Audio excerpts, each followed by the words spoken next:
अच्छा जी, chapter number 10 हमारा complete हो गया था। Now we will start chapter number 11। Chapter number 11 में सिर्फ दो चीजें बच्चों, एक इन्फ्लेशन और एक अनएम्प्लॉयमेंट। एक इन्फ्लेशन और अनएम्प्लॉयमेंट। मेरा दिल करता है मैं तो ज़बानी रिवीजन कर दूं, किताब को गोली जो किताब से एक एक लफ्ज पढ़ के ये भी पढ़ ले ना, बड़ा फजूल काम है। ज़बानी तो सही बात है यार, जो ज़बानी रिवीजन करने में मजा आता है ना, वो ये वन पे वन करके मजा नहीं आ रहा। हाँ हाँ, चलो जी आ जाओ किताबों पे। भाई इन्फ्लेशन क्या है? भाई इन्फ्लेशन में पहली वाली बात, भाई प्राइसेस का इंक्रीज करना इन्फ्लेशन, मुसलसल प्राइसेस का इंक्रीज करना इन्फ्लेशन, सही है। अच्छा जी, और भाई इन्फ्लेशन के लिए कुछ की पॉइंट्स है, तो भाई सबसे कीमती वर्ड दिस इज द कीमती word, that is the persistent increase. है भाई कि भाई एब्सोल्यूट प्राइस का इंक्रीज करना इन्फ्लेशन है, रिलेटिव प्राइस का इंक्रीज करना इन्फ्लेशन नहीं है। सिर्फ गुड्स एंड सर्विसेज की प्राइसेस का इंक्रीज करना इन्फ्लेशन है। भाई स्टॉक्स महंगे हो जाएं, शेयर महंगे हो जाएं, ये इन्फ्लेशन नहीं है। इन्फ्लेशन के लिए एवरेज बास्केट ऑफ गुड्स का इंक्रीज होना जरूरी है। भाई सिर्फ टमाटर महंगे हो जाएं, आलू महंगे हो जाएं, ब्रेड महंगी हो जाए, जूते महंगे हो जाएं, ये इन्फ्लेशन नहीं है। और भाई जो इन्फ्लेशन है भाई वो पूरे साल अगर प्राइसेस इंक्रीज होंगी तो इन्फ्लेशन है, एक आध बार प्राइस का इंक्रीज करना इन्फ्लेशन नहीं है। आइए जरा इन्फ्लेशन पढ़ते हैं भाई। दो तरह के रेट, रियल रेट में इन्फ्लेशन नहीं होती, नॉमिनल में इन्फ्लेशन होती है। नॉमिनल में से इन्फ्लेशन माइनस करें तो क्या आ जाएगा? रियल आ जाएगा। सीपीआई की कैलकुलेशन में से हमने इन्फ्लेशन की कैलकुलेशन देखनी है। How to calculate inflation? भाई बहुत आसान, price of current year minus price of previous year divide by price of base year into 100, inflation आ जाएगी। कैलकुलेट हो सकता है।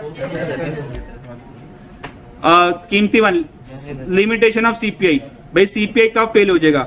भाई इनके नाम ही काफी हैं, ये पूरी इकोनॉमी को रिप्रेजेंट नहीं करता।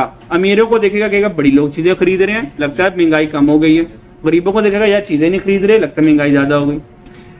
क्वालिटी इनहेंस करेंगे तो प्राइसेस ज्यादा हो गई, सीपीआई का लगता है इन्फ्लेशन आ गई है, हालांकि इन्फ्लेशन नहीं होती। इंडेक्स नंबर प्रॉब्लम और स्पेंडिंग पैटर्न को ये डिस्क्राइब नहीं करता। डिग्री ऑफ इन्फ्लेशन पर आ जाए। भाई इस तरह से ज़बानी पढ़ाती है, देखिए मैं आपको बताता हूँ। मॉडरेट इन्फ्लेशन 5% से कम क्रीपिंग होती है, 5% से ज्यादा ट्रॉटिंग होती है। हाइपर इन्फ्लेशन अगर 1000 बिलियन% ऑफ प्राइसेस इंक्रीज करें तो हाइपर इन्फ्लेशन होती है। भाई डिफ्लेशन होती है प्राइसेस का डिक्रीज करना।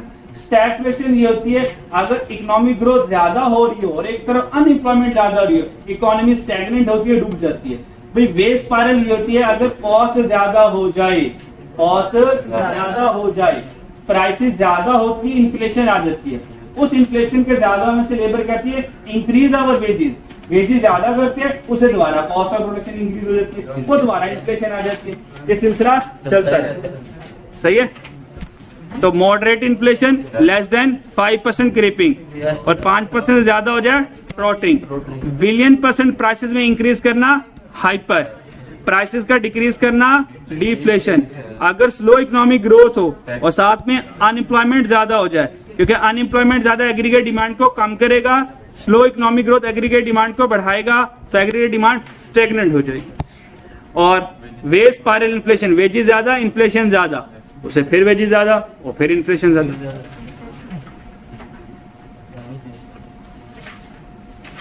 डिसएडवांटेज ऑफ इन्फ्लेशन, नाम ही काफी है। फिक्स इनकम ग्रुप को सबसे नुकसान होगा, चीजें महंगी हो जाएगी, उनकी इनकम ज्यादा नहीं होगी। डेटर, उधार लेने वाले को फायदा ऐसे लिखते हैं। क्रेडिटर को क्या होगा? उधार देने वाले को नुकसान, लेने वाले को फायदा। भाई बिजनेसेस इंटरेस्ट इन्फ्लेशन के टाइम पर बिजनेसेस बड़े बड़े प्रोजेक्ट्स नहीं लगाएंगे, ये रिपीट हो रहा है। इन्वेस्टर इन्वेस्ट नहीं करेंगे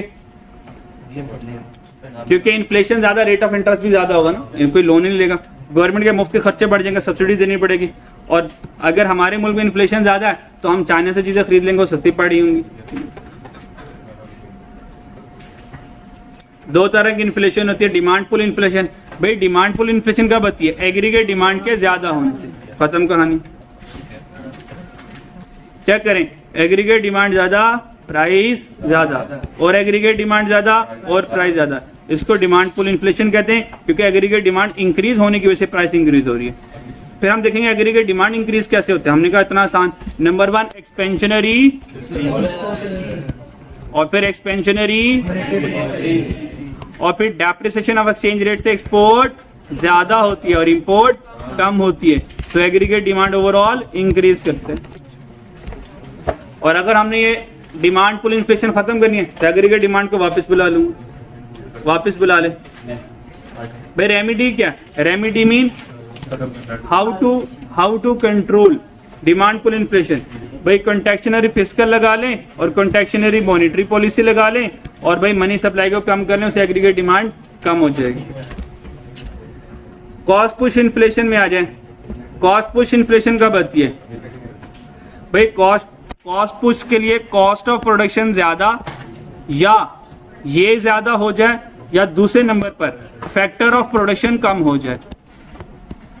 क्योंकि कॉस्ट ऑफ प्रोडक्शन ज्यादा हो और फैक्टर ऑफ प्रोडक्शन कम हो, इन दोनों से एग्रीगेट सप्लाई कम होने, और एग्रीगेट सप्लाई कम होने से प्राइसेस ज्यादा होती है, इन्फ्लेशन आती है। जैसे चेक करें, एग्रीगेट सप्लाई कम हुई, प्राइसेस हमारी इंक्रीज कर रही हैं। अब कॉस्ट ऑफ प्रोडक्शन कैसे ज्यादा होती है, सप्लाई कम कैसे होती है, वो चैप्टर 2 वाले सारे फैक्टर हैं, इनके नाम ही काफी हैं। वेजेस ज्यादा, सप्लाई कम, मटेरियल की कॉस्ट ज्यादा, एग्रीगेट सप्लाई कम, वेजेस ज्यादा, एग्रीगेट सप्लाई कम, इनडायरेक्ट टैक्स ज्यादा, एग्रीगेट सप्लाई कम, और डेप्रिसिएशन एक्सचेंज रेट से इंपोर्ट एक्सपेंसिव होती है, एक्सपेंसिव इंपोर्ट। और अगर बाहर से इंपोर्ट एक्सपेंसिव होगी तो कॉस्ट ऑफ प्रोडक्शन ज्यादा, उससे एग्रीगेट सप्लाई कम हो जाएगी। और कॉस्ट पुश इन्फ्लेशन को खत्म कैसे करेंगे? भाई कॉस्ट ऑफ प्रोडक्शन को कम करके, सस्ता करके। भाई वो सस्ता कैसे होंगे? तनख्वाहें कम से कम इंक्रीज करो, अपनी बिजली के बिल, बिजली के रेट कम कर दो, करेंसी को एप्रिशिएट कर दो, क्योंकि एप्रिसिएशन से इंपोर्ट सस्ती होती है ना, तो कॉस्ट कम पड़ेगी। सब्सिडी ज्यादा कर दो और इनडायरेक्ट टैक्स को कम कर दो, इससे कॉस्ट कम हो जाती है। अनएम्प्लॉयमेंट इतना आसान। भाई जितनी भी लेबर फोर्स है उसमें से जो लोग काम नहीं कर रहे, मान ले 500 की लेबर फोर्स है और उसमें से 50 लोग काम नहीं कर रहे, तो भाई कितनी अनएम्प्लॉयमेंट आ गई? 10% आ गई, 10% आ गई। ऐसे ही है, कैलकुलेटर यूज कर लें, नहीं तो पूना फ्रेंड कर लें, पूना छोटा भाई कर लें, छोटे बहन भाई प्लीज, मसले मिसाइल आ गए। Types of unemployment, types of unemployment. भाई पहले वाली अनएम्प्लॉयमेंट की टाइप क्या है? भाई डिमांड डेफिशिएंट साइक्लिक। भाई एग्रीगेट डिमांड कम हो रही है, एग्रीगेट डिमांड कम होने से ये देखो अनएम्प्लॉयमेंट ज्यादा हो रही है। हर में तस्वीर की ज्यादा करवा दो, ये एग्रीगेट डिमांड कम हो रही है, एग्रीगेट डिमांड कम होने से देखो अनएम्प्लॉयमेंट कम हुई। इस अनएम्प्लॉयमेंट जो आई है, कह सकता हूं डिमांड के डेफिशिएंसी की वजह से आई है, दैट इसको डिमांड डेफिशिएंट कहते हैं। और क्योंकि मैं बूम से रिसेशन की तरफ जा रहा हूं, इसको साइक्लिक अनएम्प्लॉयमेंट भी कहते हैं।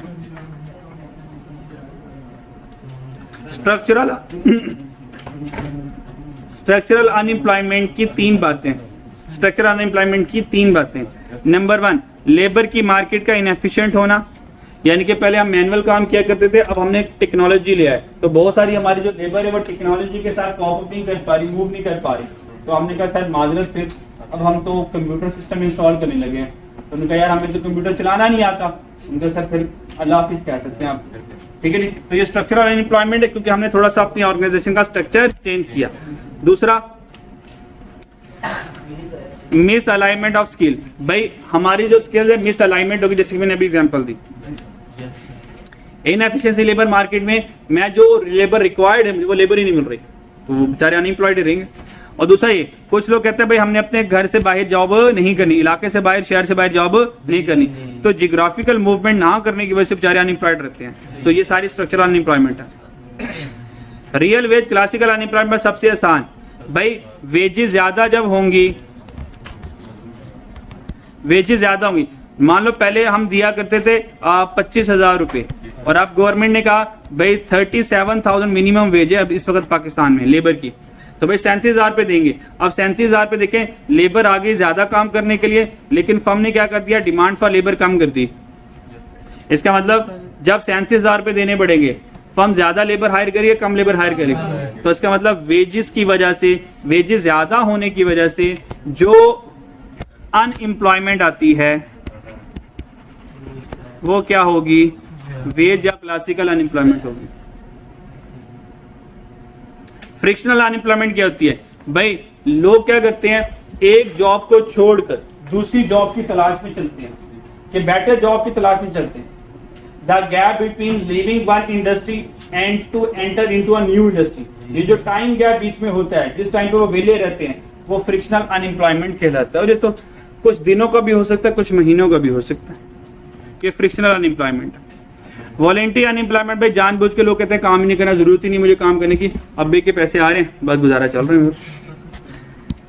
सीजनल अनएम्प्लॉयमेंट, भाई जैसे गर्मियों में बर्फ के कारखाने होते हैं, सर्दी में वो बंद हो जाते हैं। गर्मियों में हीटर का गीजर का काम नहीं होता, सही है, इस तरह सर्दियों में एसी का काम नहीं होता, this seasonal unemployment. Unfavourable consequences में भाई अनएम्प्लॉयमेंट के हार्मफुल इफेक्ट क्या हैं, भाई नाम ही काफी है। अनएम्प्लॉयमेंट को काम कैसे करें, भाई सीधी सीधी सी इंग्लिश लिखी हुई है, इसमें मेरा कोई कमाल नहीं है। भाई फिलिप्स कर तो कहता है कि भाई there is a inverse relationship, बस ये line, there is a inverse relationship between unemployment and inflation. Inflation और अनएम्प्लॉयमेंट में इनवर्स रिलेशनशिप है। अगर हम अनएम्प्लॉयमेंट कम करेंगे इन्फ्लेशन ज्यादा हो जाएगी, और अगर इन्फ्लेशन को कम करेंगे तो अनएम्प्लॉयमेंट ज्यादा हो जाएगी। यही फिलिप्स कर्व है।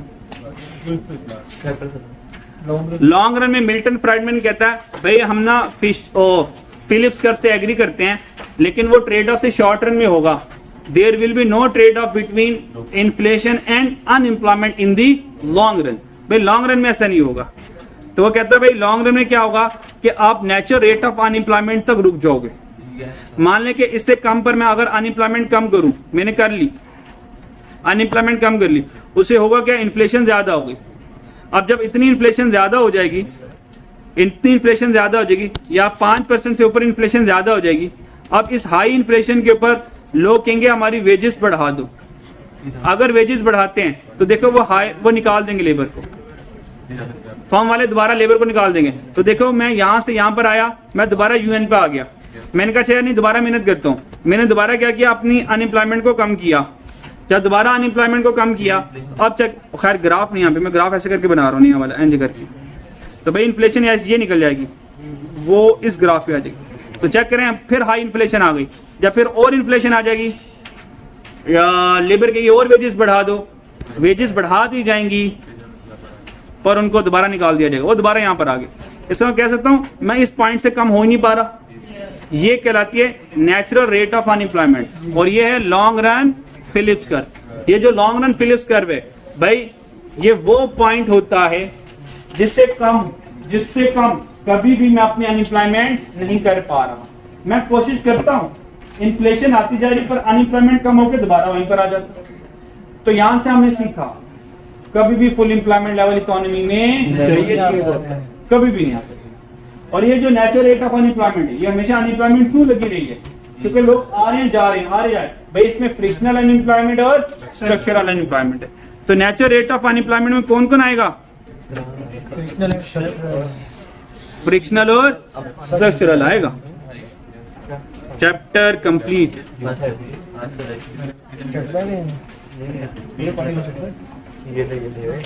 14 मिनट।